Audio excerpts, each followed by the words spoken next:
Good afternoon. This is a bit of a follow-on to our animation discussion. You can see in a previous video. Basically, we created a very simple animation script for our double pendulum. Now, we had derived the equations of motion in our double pendulum all using MATLAB for all the symbolic math, which is pretty cool. Just take a little quick tour of what we've got. So if I run a simulation of my pendulum, I can drag it into the frame here. And you can see that it is kind of swinging this pendulum around, double pendulum, all just under the power of gravity. Nice passive mechanical system. Pretty neat. Pretty simple animation. I made a few changes to the code since we last spoke, just to make it a little bit more segmented. So I made it so we now have two different scripts to run. So if you want to generate the equations of motion, there's this script called gen functions here. This is gen functions. You only need to run this whenever you want to make a change to your dynamics. Let's say you wanted to add more mass to your system. You would run gen functions, and all it does, its only job, is to create mfunc and ffunc functions. So this is all the automatically generated dynamics for this system. Okay. So if you wanted to change the mass of one of the pendulum bobs, you could do that. Which leads me to my other change. I used to define the parameters all in just a bunch of lines in the script. I instead decided to put it in a different script called load params. So if you go into load params, it's super easy. Its only job is to define my parameters.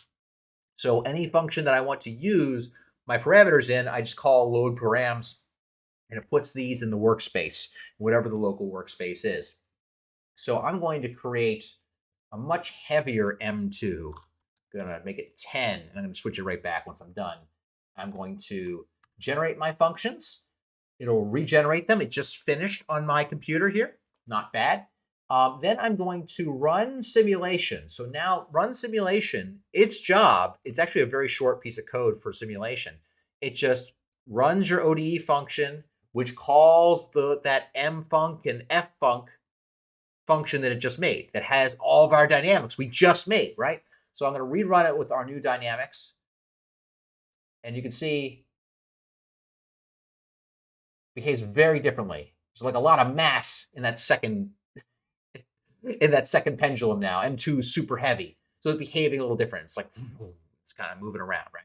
So we changed the dynamics, which means we have to change which means we have to rerun gen funcs. But if we don't want to rerun gen funcs, let's say we just want to change our initial condition here, then we don't need to rerun gen funcs. We're just changing the initial conditions. We're not changing the equations of motion at all. Okay? All right. So I just reran it with a different initial condition. So I'm going to switch everything back. I'm going to change my parameter back to M2 being 1. I'm going to save it. If I want my dynamics back, that means I have to rerun gen functions. It's going to generate my dynamical functions in the form of this mfunc and this ffunc. It's all done. So if I rerun my simulation, it now has its old parameters again. Let's see. Did I screw something up? No, it's good. Let's see. Oh, I think I must have interrupted something here. There we go. Boom. There you go. It's running the simulation and running an animation to show what's happening. Also, it's creating a video file that you can run and submit with your assignments. Okay. Right here, it creates double penned. So let me go pull open that animation for you. So here is my directory where I have it saved. There's a double pen.mp4. You can see, look at this. Look at it go. Little animation. You can change the video quality. There are lots of commands you can change to adjust how the video is put together. One small change I made to the animation is I added this command v.framerate equals FPS. So whatever frame rate I decide for my animation, I decided it was 20, I can up it to 30. It'll both reinterpolate my time points at the correct frame rate and save the video at the correct frame rate. So I'm going to make it 30 frames per second. You can see my plot being drawn like that. Not bad. Okay, it's going to take a few seconds to save that animation. And when it's done, I'm going to open up my video file. Let's see. Okay, my video file here. I have a very short little animation. Here we go. But now it's at 30 frames per second instead of 20 frames per second. So it's a little smoother, right? Okay. A little pixelated, but there's ways we can fix that. But the thing I don't like about this animation is just so simple. It's just two sticks. And today I want to show you some tricks for fancy animation. Okay, we'll call it. So we're not just going to draw lines using the plot command. The plot command, all it did was say, oh, my x points are 0, p1x and p2x, 0, p1y, p2y. Basically draws a little line segment that goes from place to place. Very simple, not too much going on there. What if we want something that actually looks like our double pendulum? Okay, and so how would we do that? We're going to use some slightly different commands to create objects and also rotate them. All right. Additionally, I'm a bit picky, okay, in that I like my animations to look nice. So one thing I notice is that my animation pane is really small. Okay, let's be nitpicky. All right. So I'm just going to rerun this here. You can see my animation. It's going to take way too long to run. I should just get rid of I should turn off the animation here. But anyway, you can see how small the plot pane is, right? It's very small. I don't like it. So in fact, what I can do though is I can stretch it. I can stretch it to be larger, be the size that I want. Okay. I can do that. I say, you know what? I want that to be the size of my actual saved animation. So what I can do is I can save the positioning of this figure. Okay, and the way I can do that is I can go into my command window. I can say get current figure, which is GCF. I want to know what's called the outer position of my GCF. What is that? Of that figure I just had open? And it gives me these 4 numbers. This is from my monitor. I have a multi-monitor setup, so it says, oh, I can define the outer position, the box that defines that plot using these 4 numbers. That's it in pixels on my multi-monitor setup. It'll be different for your monitor, okay? But I can grab this. I just copied and pasted this, and I'm going to go into my animation script, which is now in run simulation. I'm going to say set the current figure, get current figure. I'm going to set the outer position to be a vector with those 4 numbers in it. The ridiculous number of spaces in between, so let's get rid of that. There you go. Okay. So after I create this new figure for animation, I'm going to set its size and position. Okay. So if I rerun this, and just for sanity's sake, I'm going to change my time span to 5 seconds. So it doesn't take as much time, all right? So I'm going to rerun this. There we go. You can see it's much bigger. That's cool. Another thing I'll bring up I don't like MATLAB Gray. I'll be honest. I don't like maybe it's because I see it all the time and I get used to it. It feels too normal for me. I like my animation panes to be pure, some color. They can be pure black. It could have stuff in the foreground, or you can have it pure white in the background. I'll make this pure white. So what I'm going to do is I'm going to say, after I set the position of the plot, I can say set my current figure, GCF, stands for get current figure, color. And you can give it an RGB value in a vector, so red, blue, and green. And so if you want it to be white, that's 100% red, 100% blue, 100% green. All the colors are on your monitor. So you'd say 100% on, on. And that should set the color to white. I don't like, if I'm being honest, I don't need to see the axis labels here. Okay, like I'm just going to have it just be a nice pure animation without any numbers on the side. So I can actually set my axes to be off. So after I'm done plotting, I'm going to say axes off after I've done plotting there. I'll try rerunning this, see what it looks like. Oh, it didn't like that. Do I have to do axis handle? The axis off? There you go, axis off. There we go. Now you can see.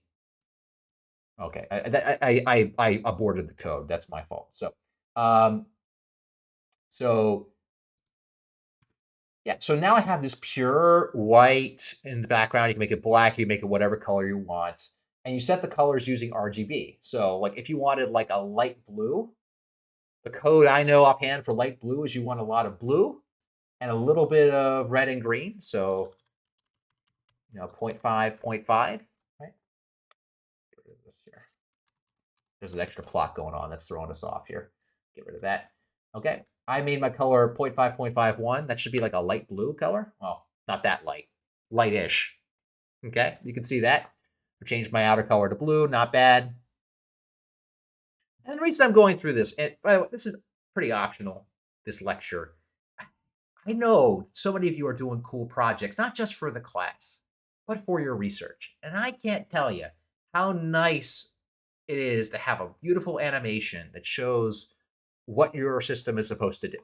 It's super cool. It's also good for debugging purposes. Like I can look at that pendulum and I'm like, that looks like a swinging double pendulum to me.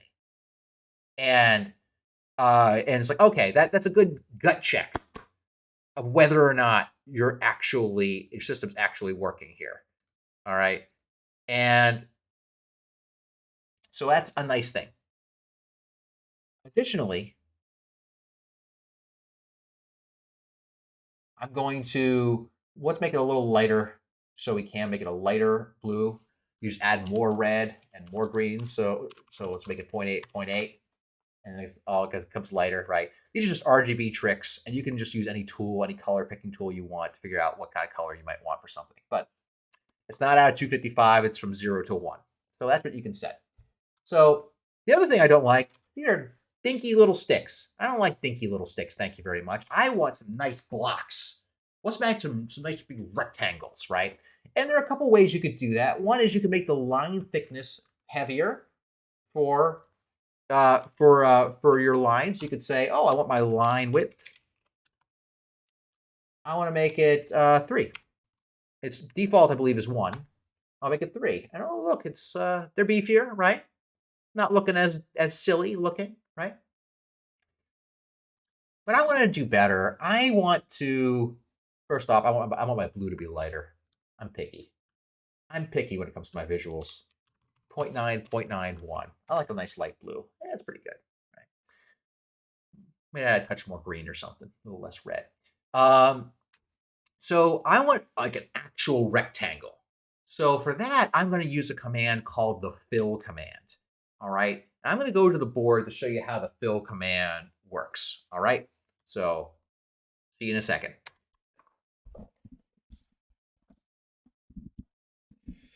So fill commands.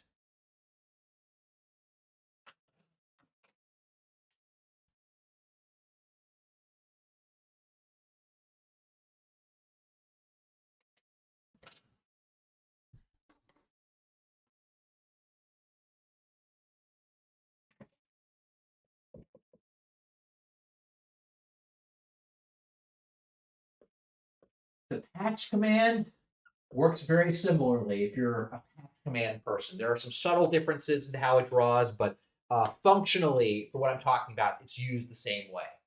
Okay? The fill command, you give it some X points, you give it some Y points, and you give it a color.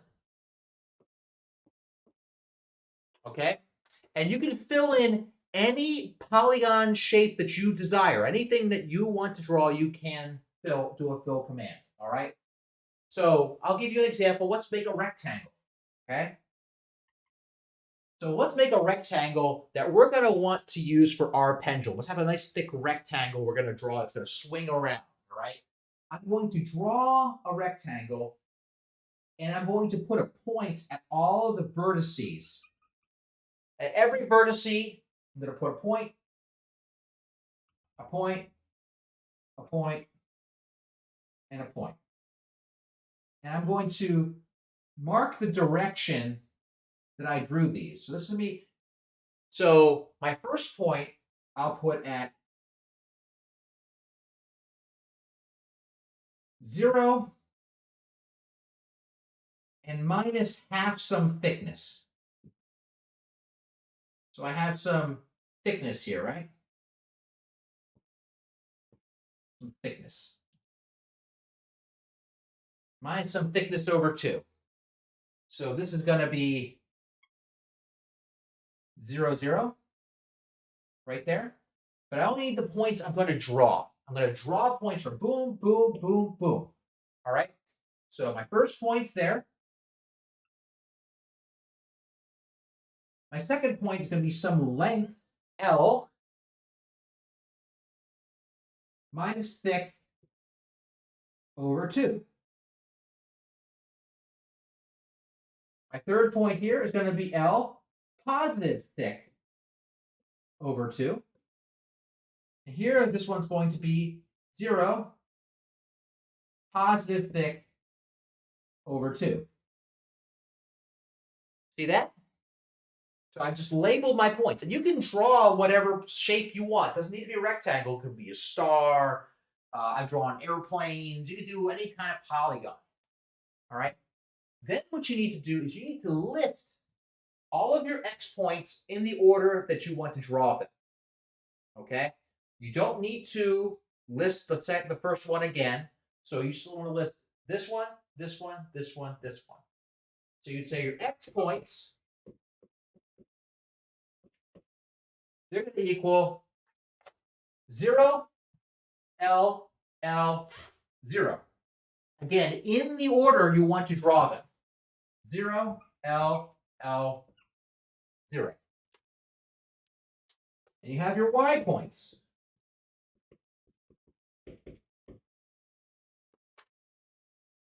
Minus thick over 2, minus thick over 2, thick over 2, thick over 2, which I will abbreviate as T, if that's all right. Minus T over 2, minus T over 2, T over 2, T over 2. Okay? Now, T is not time. Just to be clear, T is thickness. All right? Okay? Just so it's absolutely clear. I just didn't want to write thick a bunch of times. But that's X points and that's point and Y points. And you give it a color. Okay? Just like we gave a color to the get current figure. So you can give it a color code. Like you could give it a G for green, for instance. You can also give it a vector of your RGB code. Okay? So let's use this to draw a rectangle on our animation. Let's just draw a rectangle. And back to our animation. I'm going to create, for our loop, for our video writer, I'm going to create our sort of upper rectangle for our first pendulum. Okay? And so I'm going to call it rect1 x. Okay, all the x points, and up on the board,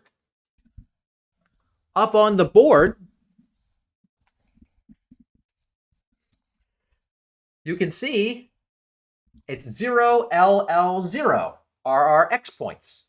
Okay, 0, L, L, 0. So 0, L1 is our length of our first pendulum. L1, 0.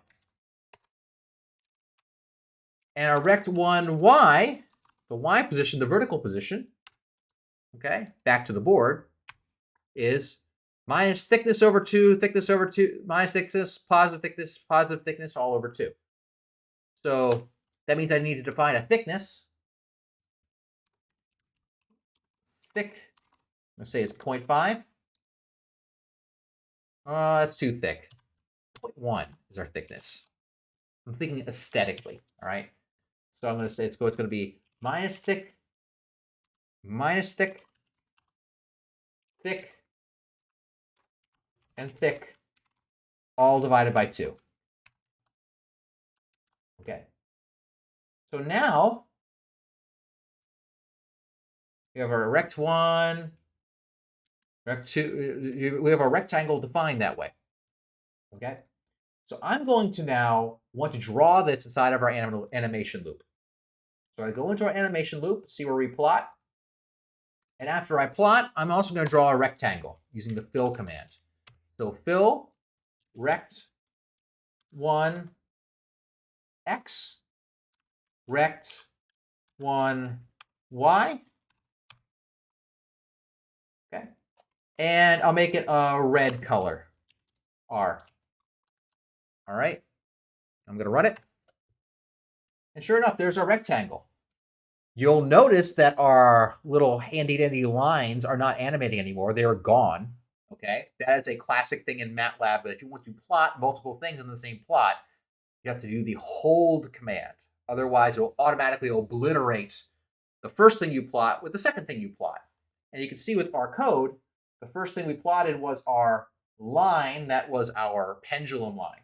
Second thing we plotted was our rectangle. So the rectangle blew it away. So what you can do is you can say hold on before you plot. And when you're done, you can say hold off. I'm done. Thanks. I'm done plotting things. If I rerun that, you can see, oh my goodness, what's this? It's spirograph. What is this? Let's watch it go. It's plotting our moving pendulum, but it's never clear, but it's never getting rid of the old pendulums. Pendulums. I forget which. There are people with strong opinions about pendulum versus pendula. What we need to do is we need to clear our figure before we reanimate. So let's do that. So at the beginning of our animation loop, let's just clear our current axes, CLA. Now we run that. CLA is clear current axes. And now all of a sudden we have our unmoving rectangle with our moving pendulum. All right. Well, we're on the right track, but we just got to make that pendulum move, right? Okay. So how do we get that pendulum to move? Well, we should make it rotate with the angle that we have from our pendulum simulation. And for that, we're going to use a rotation matrix. It's a cool trick. And for that, we'll go back to the board. All right. A rotation matrix.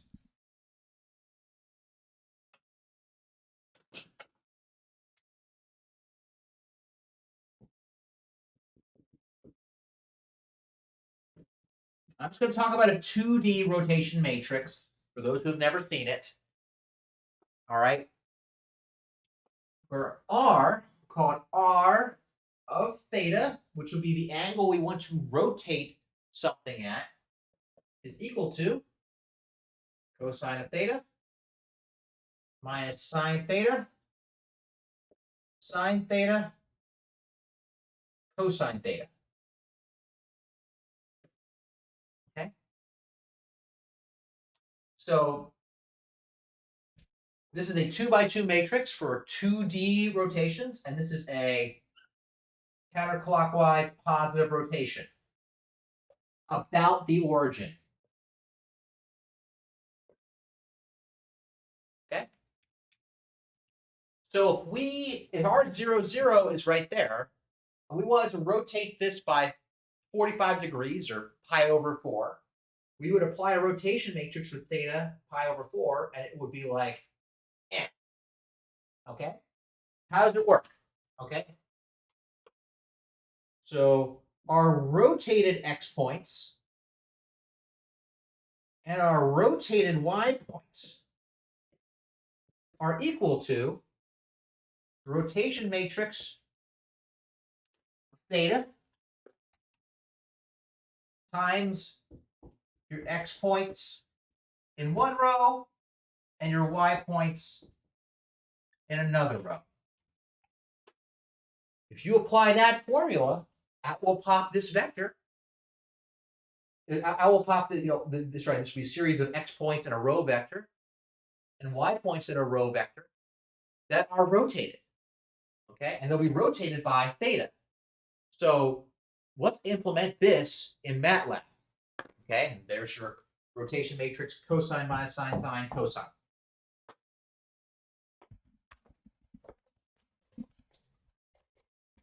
So back to MATLAB. Let's rotate this. Okay, let's just try rotating it by pi over 4 degrees, or pi over 4 radians, I should say. So what I'm going to do is I'm going to go into my code here. This is the run simulation code. I'm going to create a function called rotation matrix, or ROTMAT. And I'm going to do this in line. So up here, I'm defining all my rectangles and stuff like that. I'm going to define my rotation matrix. There are MATLAB commands to help you with this stuff, but it's behoove you to know how it works. Okay. So I'm going to create a function called ROTMAT equal to at theta.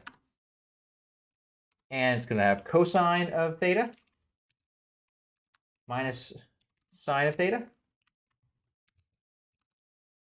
Positive sine of theta. And cosine of theta.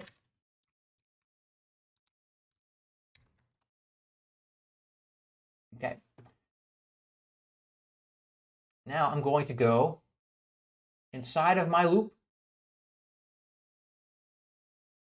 So that's my rotation matrix there. Now I'm going to go inside of my loop and I'm going to rotate my points by pi over 4. Okay. So I'm going to go, before I do my fill command, I'm going to say my rotation points, my rotated points are equal to ROTMAT pi over 4 times, just as a reminder, we'll go up to the board in 3, 2, 1. Your first row is a row vector of all your x points, and your second row is a row vector of all your y points. Thankfully, we got that. That's going to be rect 1x semicolon rect 1y. Those are your rotated points, where the first row are your x points and your second row are your y points. So now this fill command, our x points are our first row of my rotated points, 1 comma colon. My first row, every column. And then I want the second row, every column. All right, now I'm going to run my animation. And look at that. I've rotated it 45 degrees about the origin. Nifty, right? So the only thing we would like to do now is have it rotate where the pendulum is supposed to be, right? Okay, well, let's do that. Not too bad, right? I believe we can, right? So all we need to do is replace this angle instead of being some constant pi over 4 that I've arbitrarily chosen. Okay, so we are now going to make it the current angle. Well, it's theta 1 annum at the current frame, which is iter. So this is our frame loop. Every iteration is a new frame. Our current frame is iter. Our current angle is theta 1 annum. It's not going to be quite right, but you'll see why in a second. There you go. You can see that the red rectangle is rotating roughly with the first angle, but you can see that we're offset by pi over 2 degrees. Well, the reason is because we defined zero. We defined uh, our rectangle horizontally, but our angle for the pendulum was relative to vertical. So we can fix this by just subtracting pi over 2. I should fix that. Boom. Right? Nifty, neato, awesome. I love it. It's great. What could be wrong? Nothing. All right. So that's cool. Now we just would like the second pendulum. That would be cool. I would like that. So what we're gonna do is we're going to create the second pendulum using the same. I guess it shouldn't be the same rectangle, because what if we make L a different length? So let's make L a different length. So in case L is a different length, we should define a new rectangle. So rect1x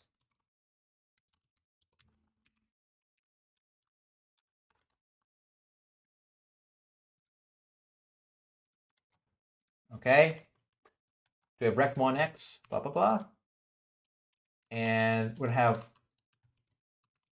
rectangle 2x. I'm going to copy all these.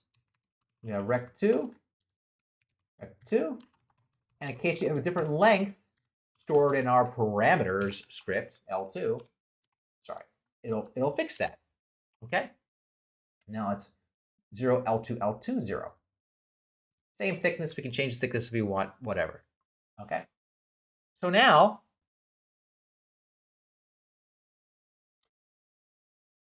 I'm going to call this rot points 1, because we're going to have multiple rotated points. Okay? And I'm going to want to have rot points 2. It's equal to rotation matrix. Theta 2 anim, to rotate minus pi over 2, times our second rectangle point, so rect 2x, and rect 2y. Actually, I need to make sure that we remember that we defined our angle theta 2 as relative to theta 1, right? So we have to make sure we add the two angles together. So it's going to be theta 1 anim iter plus theta 2 anim iter. And I will put a little dot, dot, dot. That way we can continue on the next line. That gets you rot points 2. Now I'm going to want to draw that new shape using the fill command. So I just copied that fill command. I have rot points 2, rot points 2. And let's make this a green rectangle. See what happens. So you can see that the green rectangle is always the correct angle as the little black line that we want, right? It's always the right one, but it's not at the right position. We have to shift it, meaning we have to translate it, okay? And it's actually a fairly simple operation. That all we need to do is take all the x points and then add to them a number that we want to shift them by, okay? And so and we know what that point is because we actually defined it when we originally did our animation. It was the first. It was the first element of P1, and how much we shift that by y was the second element of P1. So I'm going to add to our rot points 2 here. I'm going to say plus P1, the first element, and here is plus P1, second element. Sorry, I'll let you. I jumped the gun. It's working. I should let you see the code. There you go. You can see the code right there. I just added P1 1 and P1 2, and voila, we have now an animation. And if I go and check my actual file, each one of these times has been overwriting our video. You can see our video. Look at that. Nifty, right? Even with a nice blue black backdrop and everything. All right, I'm going to be a little picky. I'm going to make the axes are a little too big for me. I don't know. Here's the real test. let's change the length of one of the pendulums. It changes the dynamics and changes the animation, right? So let's go to load params, this little function right here, this little script. Let's make L2 1.5. We're going to save it. We changed our dynamics. What does that mean we have to do? We have to rerun our gen functions. Okay, rerunning gen functions. It just finished. Okay, I'm going to rerun my simulation and see what happens. There you go. Look at that. We changed the length of the second pendulum, changed the dynamics, and changed the animation. How cool was that? Not only that, it created a video of our double pendulum with the new length. I'm like, wow, that's pretty cool. It's almost staying kind of sort of upright. That's because that's where the center of mass of this stick is always in the middle of its length. Okay? I'm going to make it heavier so that way it swings down more. Okay? So I'm going to make it heavier. So I'm going to go into my params. I'm going to make M2 twice M1. So in my parameters, I'm going to go to, I've changed my dynamics. That means I need to change regenerate my gen functions.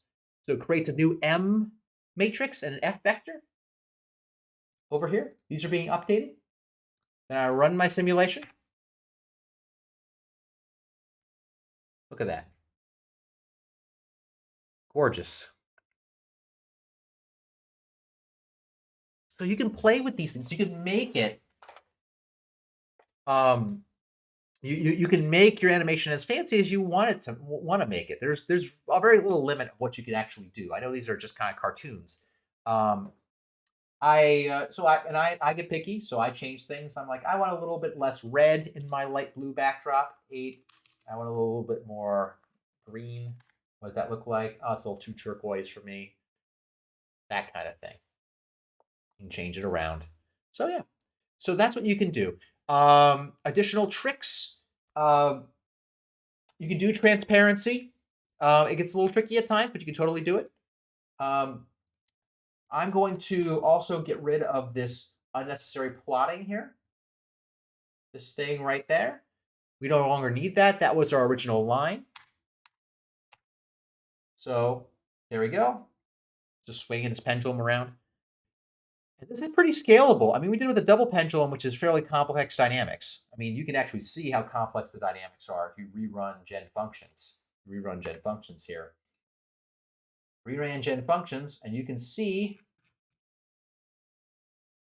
your M matrix. Let's look at M right here. This is how long M is. You know, not nothing. For some more complicated robots, like the Duris robot, the purple robot I showed in the first lecture, that M matrix covered 2 football fields if you were to print it out on just normal 8.5 by 11 sheets of paper with like 10-point font. 2 football fields. Okay? So that's it. Now you can run a simulation. Now you can do fancy animations. You can do pretty much anything you want. So I'll leave it there, and with the beautiful view of one more pendulum swinging. And I hope you have a wonderful day.